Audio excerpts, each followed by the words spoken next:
Well, hello YouTube, it's me, Fortmaster, and welcome back to another Game Theory reaction. And I was hoping to see this one after the most recent update to Minecraft with the Happy Ghasts, and this is... we were right about the Nether.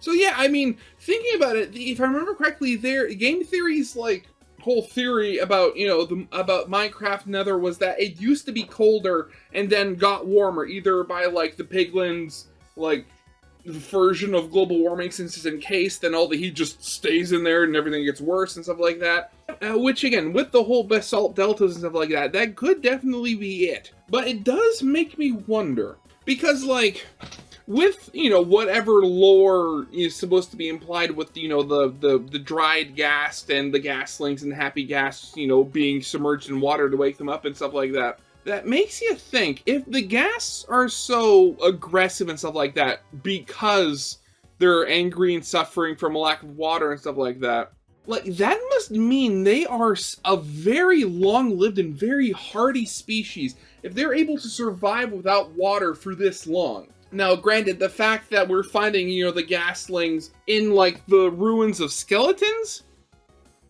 that may mean that, the ghasts are a dying species in the Nether, given that, seemingly they can't have new offspring because they can't survive. Because, given, what on the sides of the gastling it looked like gills, or, something of that nature, they might very well be, almost like aquatic in what I would imagine their larval stages, however that might work. And, there's the whole thing of you being able to actually craft dried ghasts, which, I've heard some people complain about, but, that's a whole other thing. I mean, again, the Nether is basically hell, so who's to say that, there isn't some sort of weird differences in biology for creatures from there. But yeah, very excited to see what, Game Theory and what Tom has to say on this, so let's get into this. So, yeah, of course, as always, original video is linked in the description if you haven't seen it for some reason. Corner video linked to my film theory reaction. And if you like this video or any other video that I make, I'd very much appreciate it if you gave the video a like and subscribe to my channel, because my main goal for this year is to hopefully hit 5,000 subscribers. Because, well, I mean, you know how it works. The vast majority of people who watch me aren't actually subscribed, and I'd very much like that to change, even if it's just a little bit. But yeah, with that out of the way, let's get this thing started then, shall we? Why is the Minecraft ghast always crying? Since we've been able to wander into the fiery depths of the Nether, so too have the ghasts had tears streaming down their face. But today, we uncover the reason. Hello, Internet! Welcome to Game Theory, the show that reminds you to stay hydrated. Unless you're in the Nether, that is. But we aren't the only ones suffering down here. In the most recent Minecraft Live event, Mojang revealed to us some upcoming features, namely a new variant of the Nether's iconic ghast. For those of you who are unfamiliar with the ghast, or you've just been too afraid to get up close to one, ghasts are these balloony, jellyfishy, ghost-like creatures that roam the Nether. If they catch sight of you, you'd better get ready to run, as they'll launch exploding fireballs that can destroy everything around you. The ghasts are the specific reason why whenever I build anything in the Nether in Minecraft, it is encased in a shell of cobblestone to make sure that, some mistake on my part doesn't end up destroying, whatever I've just created. These guys are just so strange, and for so long, I have wondered about what their lore is. Sadly, we've just never really had enough to make a theory on it. That is, until today, because now we're being given a new kind of ghast. Only this time, it's smiling. Immediately, my theorist senses began to tingle. Why are the ghasts behaving so differently living in the overworld? Why? It does make... it's funny. If I can find the picture... I'll put it in, while I'm editing, but, the ghast, the happy ghast, the smile on their face, very much reminds me of one of those dog memes where the dog's kind of, just looking at you, it's it is absolutely adorable. Granted, I wish there was some way we could keep the ghastling as a ghastling, because, those little tiny adorable things are, absolutely adorable. But, I mean, having a domesticated blimp, you know, is a good alternative as well. Why are Ghasts so darn sad in the first place? Did they watch The Notebook again? Gets me every time. And of course, where do they fit into the ever-expanding lore of this game? Well, fear not, theorists, because this new update gives us everything we need to understand their history. So grab those newfangled harnesses, because we're about to discover the origins of the Minecraft Ghast. Okay, actually, looking at it, the one thing that bothers me about the harnesses, I mean, otherwise the goggles are absolutely adorable, but they have, like, you know, the buckles that go over, like it's almost like a helmet, and yet you'd think I would love, like, apart from, you know, the goggles going down, if the texture also changed where it was like the helmet was actually buckled up instead of just hanging off to the side. I know something like that is small and, you know, basically, you know, doesn't matter, but it's the little touches. First, let's take a look at where we're starting from. What do we already know about the Ghast? Or at least, what do we think we know about them? Considering these guys live in Minecraft's version of HE double hockey sticks, the most obvious initial idea was that these guys are ghosts haunting the Nether, angry at those who took their lives. And while that could be an explanation if this was the overworld, that's not how souls work in the Nether. We've talked about this in a number of past theories, but the reason we have things like soul sand in the Nether is because the souls of those who die end up being absorbed into the ground and work like an energy source for the environment. So that means no souls are flying around to try to haunt you. Then the Minecraft movie trailer came out and showed us that they don't even look that ghostly in reality. They're more like these fleshy hot air balloons, which is truly cursed, although not that much more cursed than the general art style. Heyo! Again, well, I've been loving that, you know, all the memes and stuff from the Minecraft movie. Again, why live action? The only other thing we really had to go off of was one of the achievements you can collect in the game. It's called Uneasy Alliance, and it requires you to rescue a ghast from the Nether, bring it safely home to the overworld, and then kill it. This is not an easy task, but the key detail is the phrase, bring it safely home. These 4 words sent the fanbase and myself into a theory frenzy for years, because it implies that the ghast's real home is the overworld. It's a really fascinating idea. It's just that outside of this one quote, there wasn't really any evidence to back it up. There have been no signs in the overworld that Ghast ever existed there, like bone structures or item drops hidden in chests like we've seen with previous mobs. It also shoots fireballs, which feels much more at home in the fiery hex space of the Nether than in the somewhat peaceful and natural overworld. But the big reason I don't think the Ghast can come from the overworld is the main thing we worry about with any franchise, the timeline. Minecraft Legends is the earliest part. Okay, honestly, again, the Freddy Fazbear silhouette, almost, it was starting to make me panic here. Of the Minecraft timeline as we know it. At the very start of the game, there are no ancient builders and there are no piglin or nether portals. Those all come about during the events of Legends. But did you catch it? Right in the background of this shot, a regular ghast, yeah. sad ghast floating around in the Nether only just as the ancient builders arrived and just as the piglins were first crossing into the overworld. Yeah, so very much, it's pretty much confirmed at that point that when they say bring it home, they mean bring it to your home, as in, you know, the person who's doing it.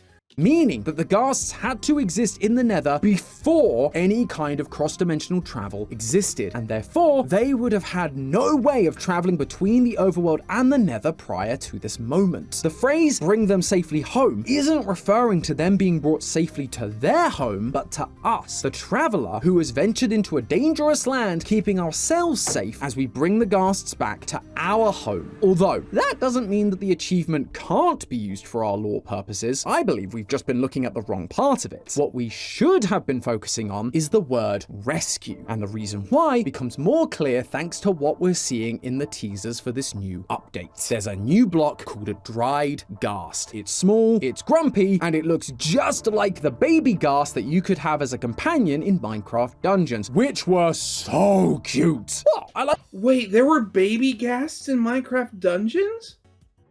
Oh my god, again, all these things all these little, like, lore drops and things I keep seeing for Minecraft Dungeons and Legends. I really gotta buy those and play those one day. Like adorable little guys, sue me. Anyway, these guys can be found in the soul sand valleys of the Nether. If you grab one of them, take them back to the overworld, and then put it in water for 5 days, their frown turns upside down, and they come to life as a new mob, a little ghast. Is it 5 days? I thought it was 1 in-game day, you know, like 20 minutes. When did they update it to be 5 in-game days? These ghastlings start roaming around the overworld, and to help them grow into full-sized ghasts, you can feed them something I didn't expect. Snowballs. Clearly, water, and especially cold water, is essential to this mob's survival. So much so that the ghastling will imprint on the player who revives them. So it's gonna somewhat imprint over players or mobs and just follow them around a bit. But surely that contradicts what I've just been saying about the ghast not being from the overworld, but instead being a Nether native. The Nether has no water whatsoever. In fact, it's so hot that the water completely evaporates. And this typically would be a theory-breaking contradiction, if it weren't for another theory we made a few years ago about how the Nether wasn't always the fiery landscape we know today. It once had an ice age. Hey you, you're not using a VPN. And I know you're not, because if you were truly protected online by our sponsor NordVPN, I wouldn't be able to just barge into this video.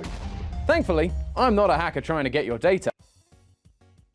I don't think that's how VPNs work. The video's on your end, not mine. I'm here with a great deal to help make your online experience so much better. Don't want to be tracked online? Boom! NordVPN. Don't want annoying ads while you're just looking up a crafting recipe? Boom! NordVPN. Don't want to accidentally download a malware-ridden Minecraft mod? Boom! Boom! Boom! NordVPN. Let PNG Tom explain this Nether Ice Age business.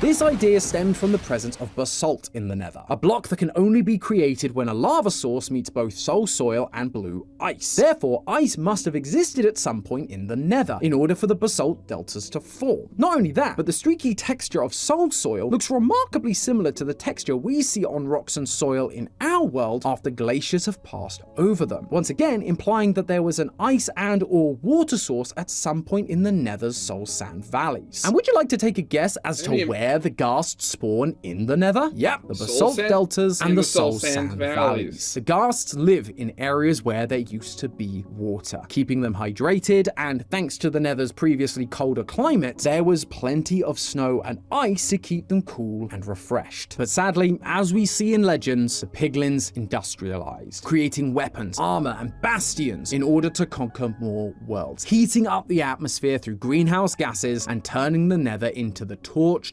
barren land it is now. The ice melted, the water dried up, leaving the ghasts without a water supply and a much hotter environment than they're used to. The ghast we see in that one shot from Legends isn't sad because it's been taken from its home. It's sad because its home has been taken away from it. That's why the achievement calls for us to rescue the ghast. We may joke about how this place is hell, but for the ghast, it literally is. By bringing it to the overworld, we have rescued it from its suffering and brought it to a more forgiving climate where it can thrive. Wait, what's the matter, little guy? It's okay, you're in the overworld now, you're safe. Oh, him? That's just Larry the Sniffer. He's not gonna hurt you. At least, not anymore. Yeah, sorry friends, I was really hoping for a happy ending to this Minecraft theory, but as I looked more into the dried ghast block, I realized something truly horrifying about where we find them. You see, dried ghast blocks can be found in the soul sand valleys, which makes a lot of sense with everything else we've looked at so far. Oh. Of course. Okay, so they're going to suggest that those big skeletons aren't, in fact, you know, the skeletons of, you know, previous dead ghasts. They're the skeletons of previous dead sniffers? Though, I mean, why would how and why would sniffers be in the Nether? Have they theorized about that before? I don't remember anything about that. And, wait, are they going to suggest that the sniffers were ghast predators? Or at least they ate like baby ghasts? How would that work? Because, like, I'd assume the sniffers are like herbivores, given that, you know, their whole function in game is to, you know, dig up seeds. Though, I mean, thinking about it, there is a thing, oh god, forgetting what it's called now, but there's a thing where, like, actually very few animals are, like, pure herbivores or pure predators. Like, they'll be, like, on a spectrum where, like, oh, they eat, vegetables and plants most of the time, but if, like, there's a piece of meat or something there, they're going to eat it just because, it's at calories and stuff like that. I mean, like, you just have to look up a picture of a, cow eating a snake. Opportunistic feeding. I thought there was an actual name for it. Sorry. The Soul Sand Valleys are where ghasts spawn, and it's where there used to be a water supply. But in this teaser, we are being shown that the dried ghasts appear in a far more specific location than just the biome. They are shown to be found inside fossil structures. I actually theorized about these fossils in my very first Minecraft theory as host. By combining these fossils from the Nether with the fossils from the overworld, we discovered that the fossil structures were a perfect match for giant prehistoric sniffers that existed years before the ancient builders came to the Nether and took them back to the overworld. Oh, so they did make... Oh, okay, actually, wait, no. Okay, wait. I think I remember seeing that video. Okay, yeah, I'll believe it. If the dried ghast blocks are being found inside the bones of these giant ancient sniffers, that can only really mean one thing. These adorable baby ghasts were inside the sniffers when their bodies decayed, because they were food for the ancient sniffer. In our sniffer video, we actually theorized that the sniffer originally lived in the Soul Sand Valleys, where there was plenty of seeds for them to dig up and eat. But as the land dried up, they moved to the warped forest to find another food source. We see this kind of behavior in most herbivores in real life. If their food source disappears in their natural habitat, they will move to find a new environment that contains the same or a similar food source. However, this isn't the only approach a species can take. There have been some cases in prehistoric times where rather than finding a new habitat with the same food source, herbivores would change their diet in order to survive and begin feeding on other animals instead. Thylacoleo, also known as the marsupial lion, was believed to originally be a herbivore, but as the land of Australia became more deserted, vegetation grew scarce. Like Additionally, large carnivores were dying out. This left room for the marsupial lion to become an apex predator and start feeding off of smaller animals in the area. Similarly, while some of our giant ancient herbivore sniffers may have gone on to the greener pastures of the warped forest to give them that teal and red color scheme we know today, others chose to stay in their natural habitat and instead find a new food source, one that was weaker and also struggling with the recent change in its environment. The baby ghasts were constantly in pain, trying desperately to survive the harsh climate, and eventually they would become nothing more than a dehydrated block. Easy pickings. But while picking off weakened ghaslings may have been an easier food supply, it clearly wasn't enough. Eventually, the carnivorous sniffer would die out. Their bodies decayed, leaving nothing but bone and whatever remnants they had left inside their digestive tract. A small, very weak, and dehydrated ghast. Okay, so all of this, again, it's pointing towards, the ghast being potentially very hardy. Again, atop of, potentially surviving without water for millennia. And even if that comes at the cost of not being able to really reproduce, since we don't really see baby ghast in the Nether now, that also means that they're able to survive in this dried state, almost like a tardigrade, for millennia, essentially. As well as, surviving another animal's digestive tract. And actually think about it, they probably wouldn't have to worry about that in the overworld, because again, the sniffers there are descendant, following the theory, descendant from, the ones that moved on to greener pastures and continued being herbivores. And also modern sniffers are much, much smaller than these prehistoric, like giant sniffers, so it would be less likely that they'd be even, capable of eating, ghastlings if they even wanted to in the first place. Who now waits patiently for someone to come along and save them. That, my friends, is the story of the Ghast, a once docile creature who lived peacefully in the frozen lands of the Nether Ice Age, now desperately trying to survive in a barren wasteland, where the water is gone, their mere existence is pain, and even the herbivores are trying to eat them. All thanks to the piglin and their selfish ambition to go to war. Now, after all these years of suffering, suffering. All the Ghasts have to show for it are the remnant tear tracks on their faces, because they ran out of tears to cry. The water is far too valuable to waste. Instead, they attack anyone who they see as a threat to their already challenging survival, only giving up their final tear when we forcibly take it from them and put an end to their existence. Those tears can then be used to create potions of regeneration, because for the Ghasts, even that small amount of water is the difference between life and death. But hey, that's just a theory. A game theory! Thanks for watching. World premiere. Again, honestly, it isn't... I've watched a few of these, like also from Game Theory. There's another channel I've watched, oh god, I'm forgetting what it's called now, but he actually is, like, talked about, like, the geology and stuff like that of Minecraft, and compared it to real life. And then there was another one who was, like, an archaeologist talking about, like, the ruins and stuff like in Minecraft, and talking about them as... and like comparing them to like real ruins and stuff like that. They were really good videos. I wish I had done reactions to them. But again, honestly, like the idea that potentially you like all of this like lore in a pure sandbox game, like it's amazing the stuff you can hide there. Cause like in Minecraft, it's not like in other sandbox games that you see nowadays where you'll sometimes, you'll come across a book with some writing in it, or you'll come across an NPC that will like tell you something. No, this is purely just, like, how are the resources scattered in, you know, in the world? How are the animals behaving? Just figure it out from there, you know. It truly is, like, quite awesome, like, what they're able to do and what you're just able to figure out just looking at this stuff. Because not only does it point at, like, truly, you know, the actual good, like, storytelling, writing... How would you say it in Minecraft since there's no actual story? But it also just goes to show, like, how, you know, how well it actually is to, you know, figure this stuff out if you know just a little bit about actual history and actual, like, archaeology and paleontology and stuff like that. It's really wonderful. But yeah, so that's going to be it for now. So yeah, of course, as always, original videos linked in the description if you haven't seen it for some reason. Corner video lead to my film theory reaction, and yep, I hope you guys liked. If you did, leave a like, subscribe if you have not, and I'll see you guys next time. Goodbye.